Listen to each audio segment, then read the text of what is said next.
Welcome, welcome, welcome, welcome, welcome, welcome, welcome, welcome, welcome, welcome. Hit the like button, hit the subscribe button, hit the notifications bell. Welcome, everybody. Welcome, welcome, welcome, welcome, welcome, welcome, welcome. So glad to be with all of you. I've got plenty of unnamed water beverage sitting here on my lovely Brooklyn apartment, ready to engage with all of you. Hit the like button, hit the subscribe button, hit the notifications bell. Always a pleasure to engage with you all. Always a pleasure to have a conversation here on YouTube, live streaming. So great to have you all here. Be sure to hit the like button. Be sure to hit the subscribe button. Be sure to hit that notifications bell. I'm repeating myself. Forgive me.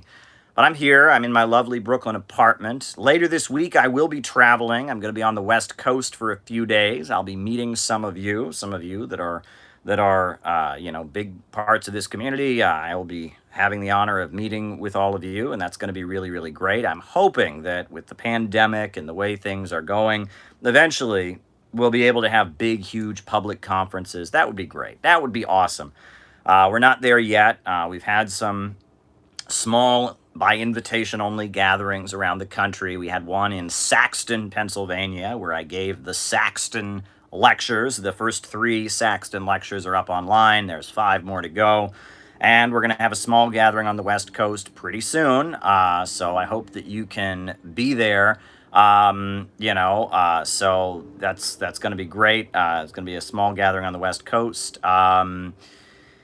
But things should be, is there such thing as totally worthless human? All right. Totally.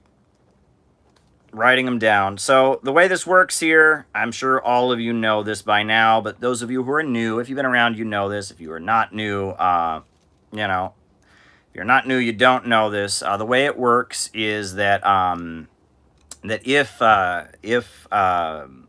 way it works is that I give my opening remarks, which are just, comments that I've prepared for this evening, just remarks that I want to make. I give my opening remarks, and then from there, we do the roll call.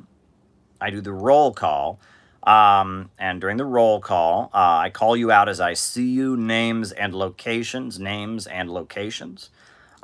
once we do the roll call, then I answer your super chat questions for the rest of the night. That's how the show works. It's threefold, 3 parts: opening remarks, roll call, super chat questions. That's how it works. All right.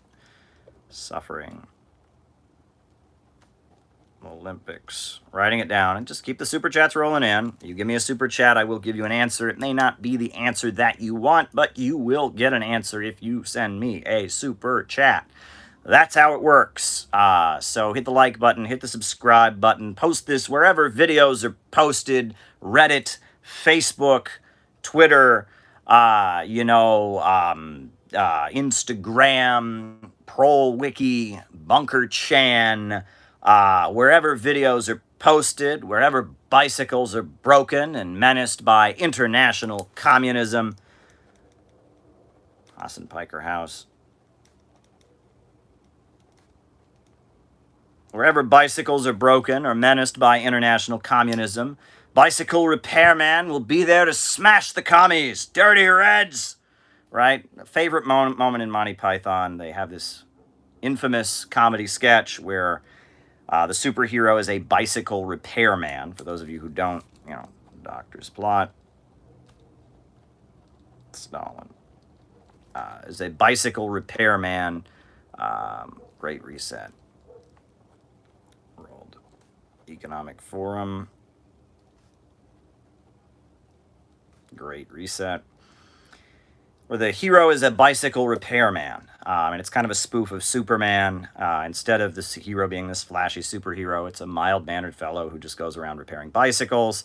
And then, as the comedy sketch concludes, worth joining a party in the U.S.,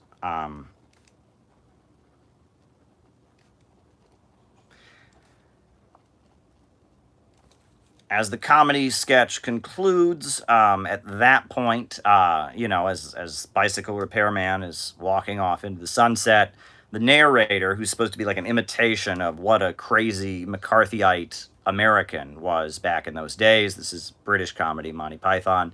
The crazy narrator starts saying, wherever bicycles are broken or menaced by international communism, bicycle repairman will be there to smash the commies. Then, of course, you see the narrator, played by John Cleese, who's talking into a microphone, and he has this meltdown about dirty Reds, commies. I hate the commies. I hate them. And it's, it's just a mockery of the typical American McCarthyite thing. So whenever I start saying wherever videos are posted, that triggers this memory in my head of the Monty Python sketch where I hear wherever bicycles are broken or menaced by international communism, influence of Japan, South Korea, and Taiwan on China's policies on the economic thing. All right, influence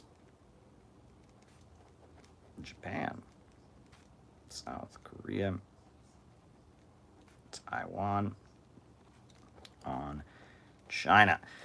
That triggers that memory of the Monty Python sketch, and so I'm forced to go there in my mind. And since I'm so comfortable with all of you, I'm so comfortable sitting here with all of you chatting. I'm actually wearing a shirt one of you sent me.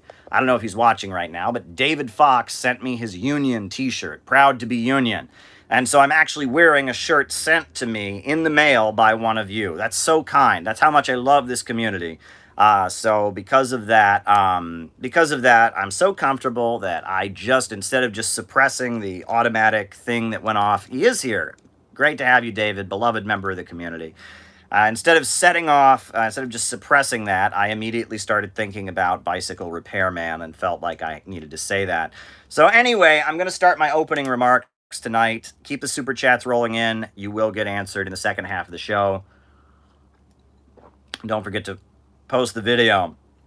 So the first thing I wanted to talk about, the reason I wanted to talk about this, it's actually kind of interesting. So, I'm somebody who's like obsessed with communist history. I've got, you've seen the bookshelf, the world famous bookshelf behind me, how many books there are and all that. I'm obsessed. And, I remember when the right-wing anti-communist Glenn Beck had a television show during the early years of the Obama administration.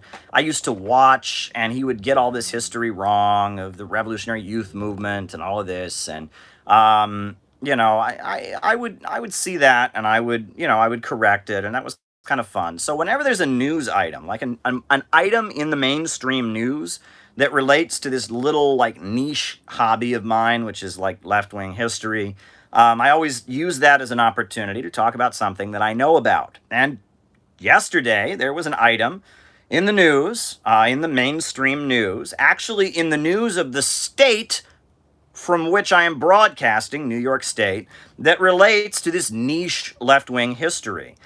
So I am going to talk about it. As you folks know, our distinguished governor, Andrew Cuomo, has stepped down due to allegations of sexual harassment. Andrew Cuomo, big name in New York City and New York State politics, governor of New York, big name. His father was a New York State governor, big important family in New York City politics, the Cuomos. Andrew Cuomo stepped down. Oh, Claudia Jones. All right. And Andrew Cuomo stepped down. And yesterday was officially his last day as governor of the state of New York. And right before he left office, now a lot of people are going to say he pardoned him. That's not correct. He granted, and he didn't commute the sentence, he granted clemency to David Gilbert. I saw that and I went, what? Right, communist analysis.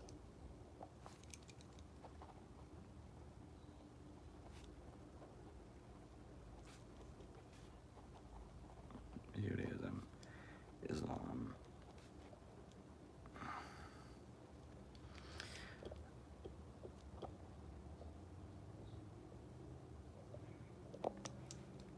Hinduism. I saw that and I went, what?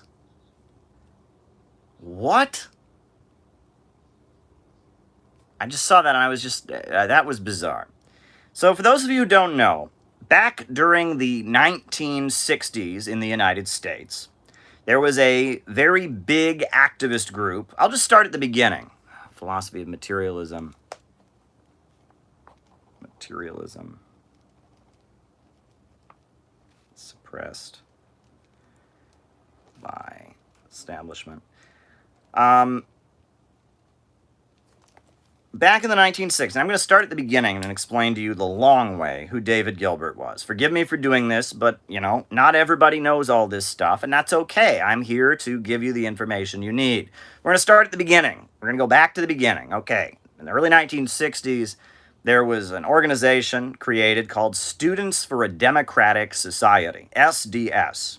And SDS, Students for a Democratic Society, was a lot like DSA is today.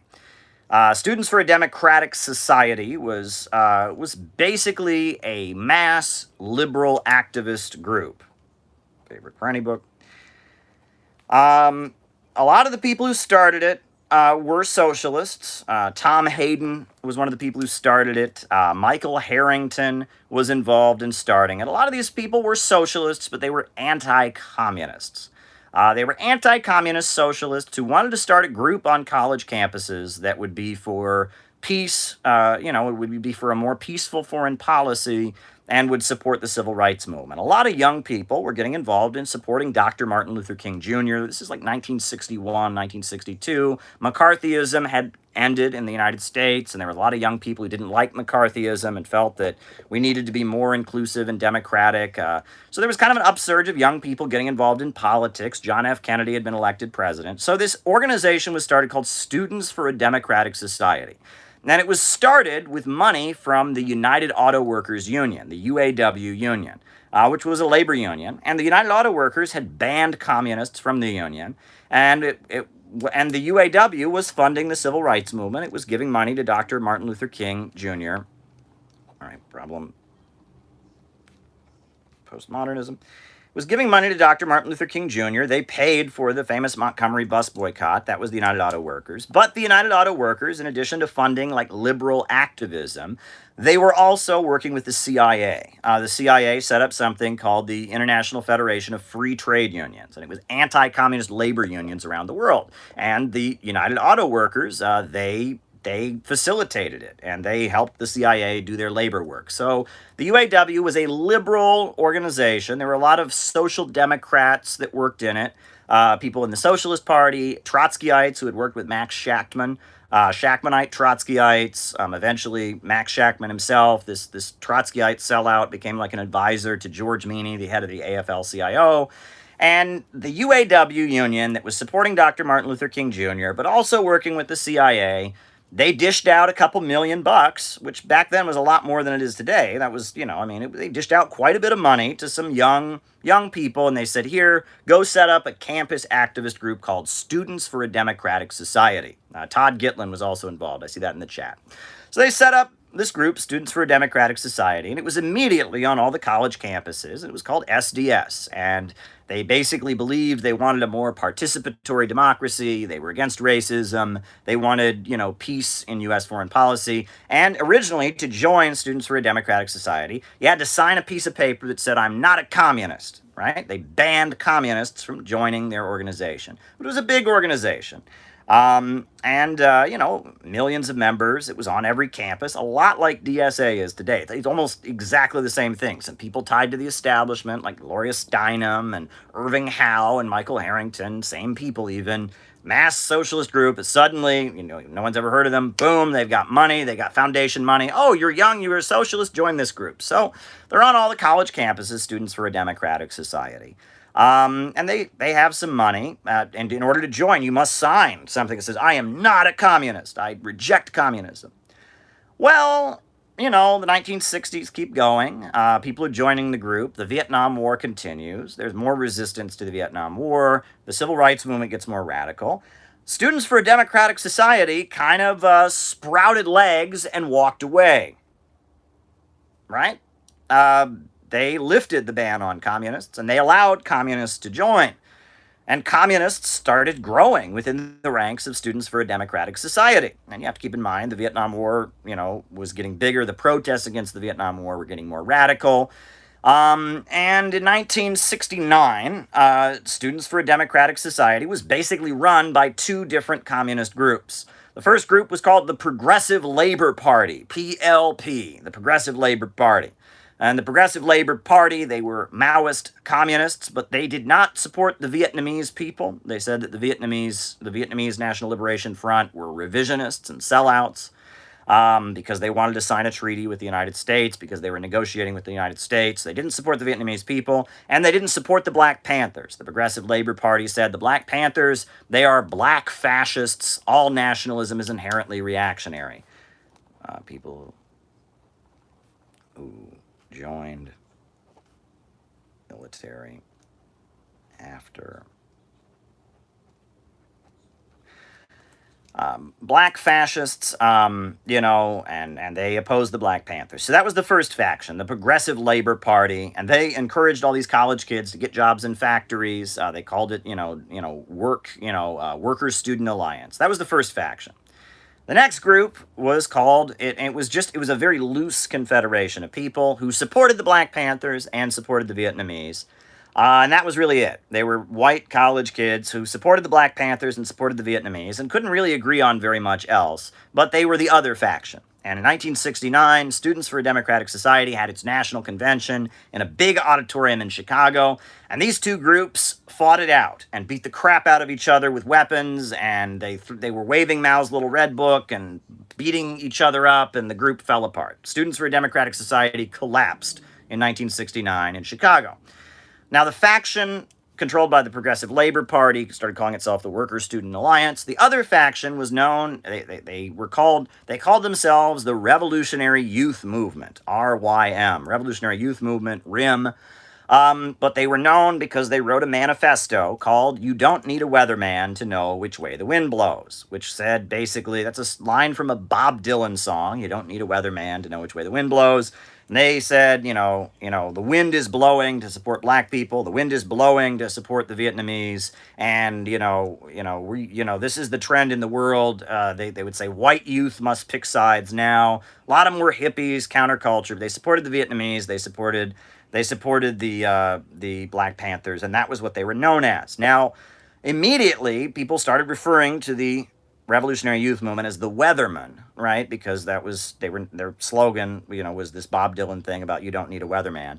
But there was immediately a divide in the Revolutionary Youth Movement. So what do, right? As Students for a Democratic Society just collapsed, what do? Well, a lot of the people at the top of Students for a Democratic Society, the wealthier members, they said now is the time, we need to go out and break things in the street. They would have marches, demonstrations they called kick-ass marches, where they would just assemble with, wearing football helmets, and they would just break store windows and vandalism, ultra-left street fighting. That was the leadership. That was, the Bill Ayers, Bernadine Dorn, Mark Rudd, others. But then there was another faction that called itself Revolutionary Youth Movement 2. And that was Bob Avakian, the guy who started the RCP. That was a guy named Mike Klonsky, who started the October League, the Communist Party, Marxist-Leninist. That was Jerry Tung, a guy who started a group called the Communist Workers' Party. It was all kinds of people who didn't agree that it was time for violence and street fighting, but instead said, we got to do something else. Now, what was something else? They all disagreed about it. Some of them got jobs in factories, started newspapers, etc. So, Revolutionary Youth Movement 1, they were all about fighting in the streets, and they were called the Weathermen. The Weathermen. All right. Books on Afghanistan. They were called the Weathermen, and they called a demonstration called the Days of Rage in Chicago. And it was a day that they were going to have all their members assemble in Chicago, and it was going to be the first battle of the revolution. They were going to gather in Chicago. They wore football helmets and carried chains and baseball bats, and they were going to go into Chicago, and they were going to spark the revolution. They were going to fight the police. Didn't work out so well. Only about 300 people showed up. The police opened fire. Didn't kill anybody, but opened fire on the march. A lot of people got hurt. A lot of people got arrested. And that didn't work out so well. So after that, the Weathermen, they were called, which were the wealthier faction of Revolutionary Youth Movement 2, all of a sudden they disappeared. they just vanished, and no one knew what happened to them. A lot of them just, vanished. They just, were gone. There were a lot of people in the group who didn't know what happened. They went to the office of their group one day and it was empty or the doors were padlocked. A lot of the people, there were about 2,000 people in this group at one point, maybe 300 by the time they did their street fighting thing. But most of them were just kind of left out to dry. We're done. We're gone. About 30 of them, right? So, like, we've gone from, let's go over this. SDS had millions of members. The Weathermen, when they first, Revolutionary Youth Movement had like 2,000 members. By, now we're about down to like 30 people. And this small group of like 30 people, Mark Rudd, Bernadine Dorn, Bill Ayers, David Gilbert, and others, they disappeared. No one knew what happened to them. Thank you, Andre, for the super chat. And then, after a couple months, bombs started going off, right? And they would symbolically blow up buildings. And they would, call in a bomb threat ahead of time, and they would blow up buildings. And that was that. I mean, they were just this group that blew things up. And they were called the Weather Underground, right? They went from being the Weathermen, or Revolutionary Youth Movement, to being the Weather Underground organization. And they would issue these manifestos. They would send audio tapes to radio stations. Within the next 3 hours, we will target a symbol of American oppression. Creepy voice on a phone. It was left adventurous terrorism, right? And they weren't the only people doing this, mind you. It's actually quite interesting. But in that time, 1969, I read somewhere that there was an average of 2 to 3 political bombings every day in the United States. There were a lot of people that the political turmoil was happening, and most of them were not organized groups. It was just people that, got mad, or they didn't want to fight in the war, or they were mad about stuff. But there was a lot of left adventurous terrorism going on in 1969. So, and a lot of it, they stopped giving it news coverage because they realized that would encourage people to do it. So they weren't giving it news coverage. But anyway, this was one of the big left adventurous terrorist groups of the 1960s. Socialism protecting inefficient firms. It was one of the left adventurous terrorist groups of the 1960s. The Weather Underground. Bader Meinhof. All right. And that's who they were. And they, people, had the hippie kind of people kind of romanticized them. There was a feeling they were badass, they're fighting the government, they were, fighting the government, radical folks. That was who they were. And most of them were from very, very wealthy families. Bill Ayers was the outspoken leader of them, and his family, they are the wealthiest family in Chicago. They own the